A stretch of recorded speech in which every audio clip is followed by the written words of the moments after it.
اللهم انصر الفاتحة.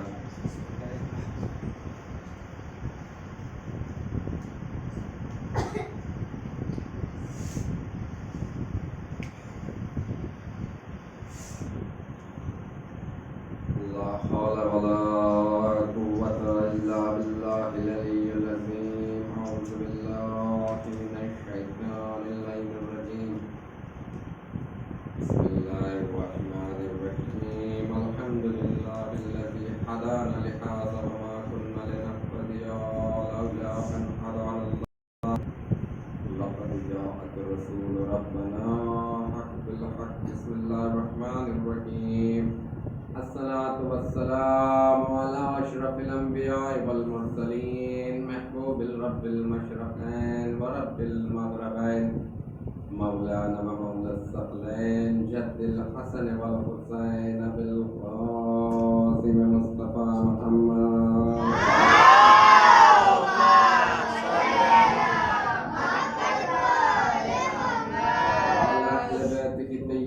الطاهرين المعصومين المظلومين المنتجبين المنتخبين ولعنة الله عليهم أجمعين. أما بعد فقد قال الله تعالى تبارك في كتابه المبين وقول الحق بالحق. بسم الله الرحمن الرحيم.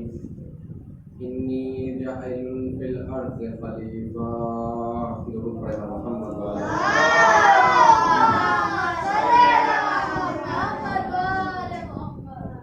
عزیزان محترم، برادران عزیز، طلاب کرام، ماتمداران سید الشہداء، سوگواران جناب مسلم، صدقہ ہے چہردہ معصومین کا اور خصوصی صدقہ ہے شہزادی کونین بنت رسول الثقلین مادر حسنین صدیقہ طاہرہ راضیہ مرضیہ بطول عذرا جناب فاطمہ الزہرا سلام اللہ علیہا،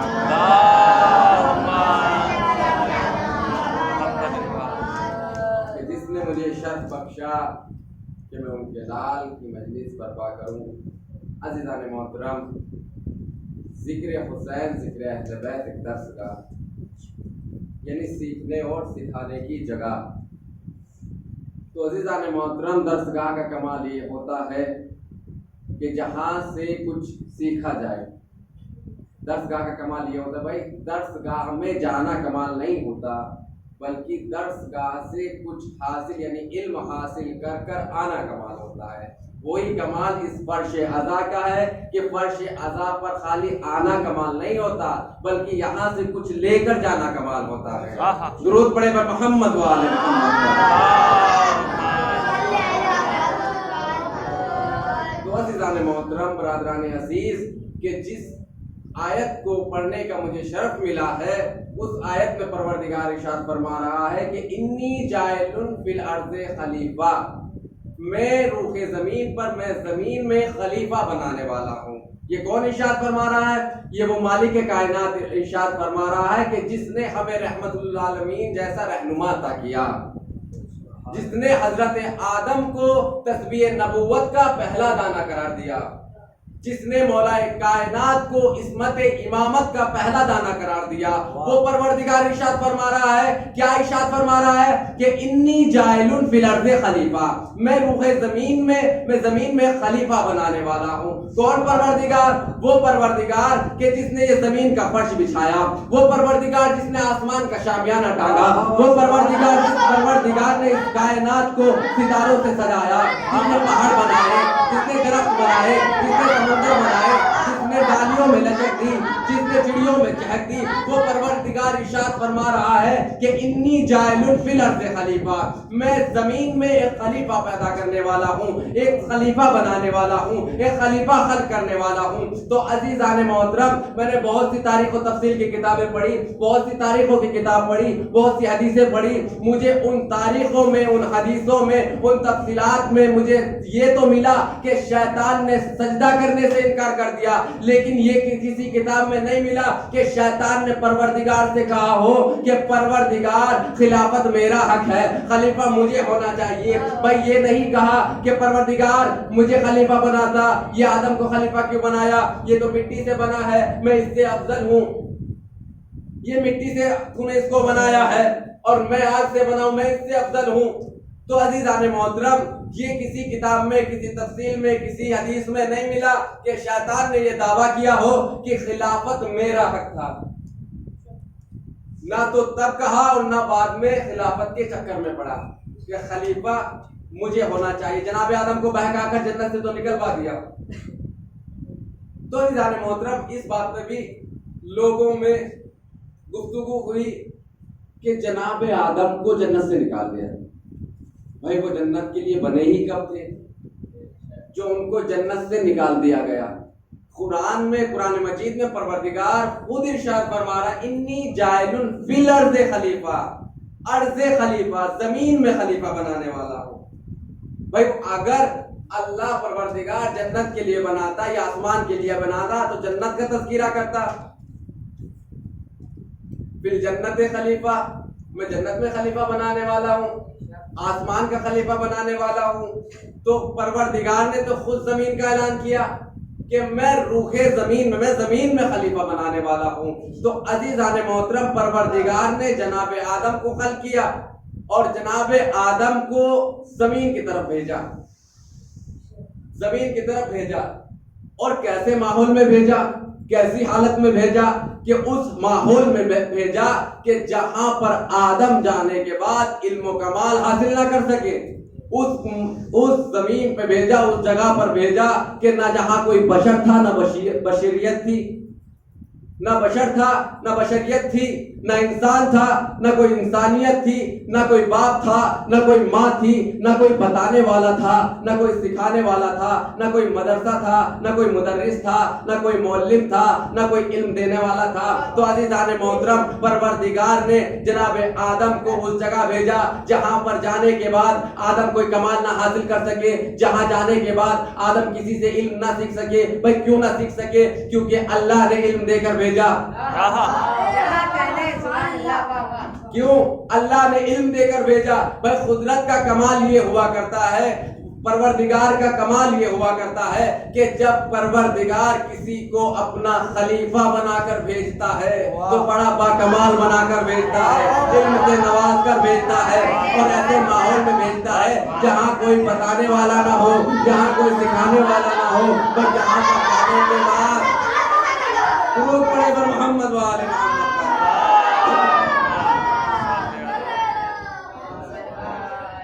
نعرہ حیدری، حیدری، نعرہ صلوات۔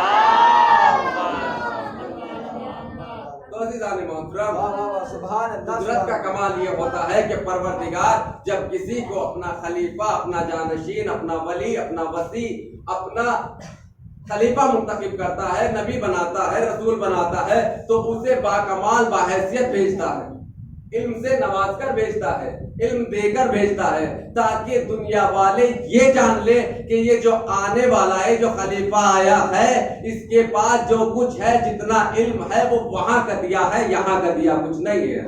درود پڑھے پر محمد وآل محمد۔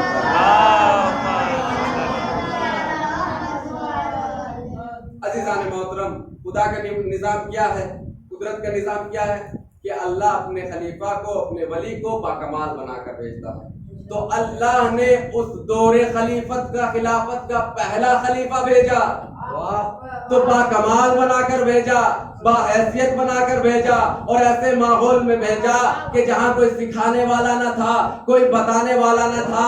تو دوسری خلافت کا پہلا خلیفہ کعبے میں پیدائش کروائی، رسول کے ہاتھوں پر بلند ہو کر مولا کائنات نے کہا کہ یا رسول اللہ بولیے آپ کو توریت سناؤں، یا رسول اللہ بولیے آپ کو زبور سناؤں، یا رسول اللہ بولیے آپ کو انجیل سناؤں، یا رسول اللہ کہیے تو آپ کو قرآن سناؤں جو ابھی تک نازل بھی نہیں ہوئی ہے۔ درود پڑھے پر محمد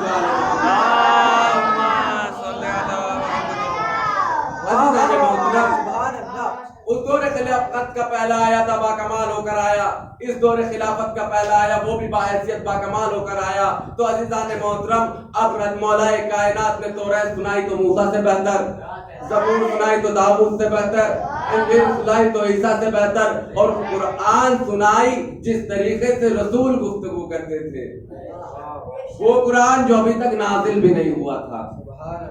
تو عزیزان محترم، قدرت کا یہی کمال ہوتا ہے کہ جب پروردگار کسی کو اپنا خلیفہ منتخب کرتا ہے، کسی کو جانشین منتخب کرتا ہے، اپنا ولی منتخب کرتا ہے، تو اس کو باکمال باحیثیت منتخب کرتا ہے، باکمال بنا کر بھیجتا ہے، اور اسی ماحول میں بھیجتا ہے جہاں کوئی بتانے والا نہ ہو، جہاں کوئی سکھانے والا نہ ہو۔ تو عزیزان محترم، شیطان جانتا تھا، خلافت کا دعویٰ نہیں کیا شیطان کہ خلیفہ میرا حق ہے، خلیفہ مجھے ہونا چاہیے۔ کیوں؟ وہ جانتا ہے کسی کے کہنے سے صرف خلیفہ نہیں بن جاتا، کسی کے دعویٰ کرنے سے خلیفہ نہیں بنتا۔ بھائی خلیفہ کون بنتا ہے؟ جس کے سامنے ملائکہ سر تک تسلیم سجدے میں کر دے، اپنے سر کو سجدے میں تسلیم کر دے سر کو، اور جس کے سامنے آسمان کے رہنے والے فرشتے جس کو اپنا کعبہ منتخب کر لے، وہ خلیفہ ہوتا ہے۔ تو عزیزان محترم، اب سمجھے کہ آج سے کئی صدیوں پہلے کعبہ نہیں تھا،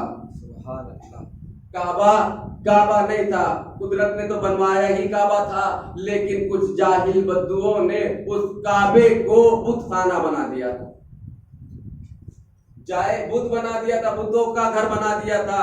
تو عزیزان محترم، کعبہ کب ہوا، سجدے کے لائق وہ جگہ کب بنی؟ جب امیر المومنین کی ولادت ہو گئی، تو سمجھ میں آیا کہ وہ خلیفہ کون ہوتا ہے جس کو معاشرے والے، آسمان والے فرشتے، ملائکہ اپنا کعبہ تسلیم کر لے۔ تو اب سمجھ میں آیا ہم کعبے کی طرف رخ کر کر سجدہ کیوں کرتے ہیں، کیونکہ اللہ کا بنایا ہوا ولی ہے، اللہ کے بنائے ہوئے ولی کی جائے ولادت ہے، اللہ کا گھر ہے، اس لیے ہم کعبے کو اپنی جائے سجدہ مانتے ہیں، سجدہ کرنے کا رخ سمجھتے ہیں۔ درود پڑھیں پر محمد وآل محمد۔ عزیزان محترم،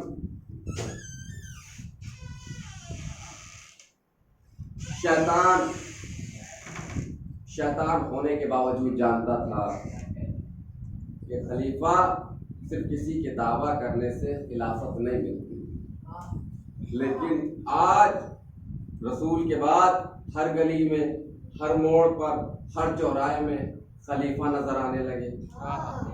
خلافت کا اتنا زور سے کاروبار چلا کہ جگہ جگہ میں خلیفہ نظر آنے لگے۔ تو عزیزان محترم، لوگوں نے ہمیں ایک تانا دیا، وہ تانا کیا ہے کہ یہ جو شیعہ حضرات ہوتے ہیں، یہ جو شیعہ ہوتے ہیں، یہ صحابہ کو برا بولتے ہیں۔ صحابہ کسے کہتے ہیں؟ صحابی کسے کہتے ہیں؟ بھائی صحابی وہ ہوتا ہے جو رسول کی بزم میں بیٹھے، اور خالی رسول کی بزم میں بیٹھنے والا صحابی نہیں ہوتا، بلکہ صحابی وہ ہوتا ہے جس کو رسول خود کہہ دے، رسول جس کو خود کہہ دے کہ یہ میرا صحابی ہے۔ تو عزیزان محترم، کیا کہا؟ صحابہ کو برا کہتے ہیں۔ میں کہوں گا کہ اللہ لعنت کرے اس پر جو صحابہ کو برا کہتا ہے، اور اللہ لعنت کرے اس پر جو برے کو صحابی کہتا ہے۔ محمد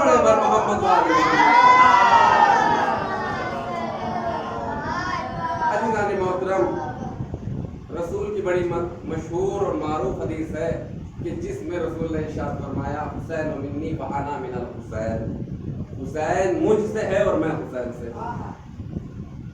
حسین رسول سے ہونا تو سمجھ میں آتا ہے، حسین کا رسول سے ہونا سمجھ میں آتا ہے، لیکن رسول کا حسین سے ہونا یہ سمجھ میں نہیں آتا، کیونکہ کائنات کا، دنیا کا، معاشرے کا رواج کیا ہوتا ہے کہ ہر چھوٹا اپنے بڑے سے ہوا کرتا ہے،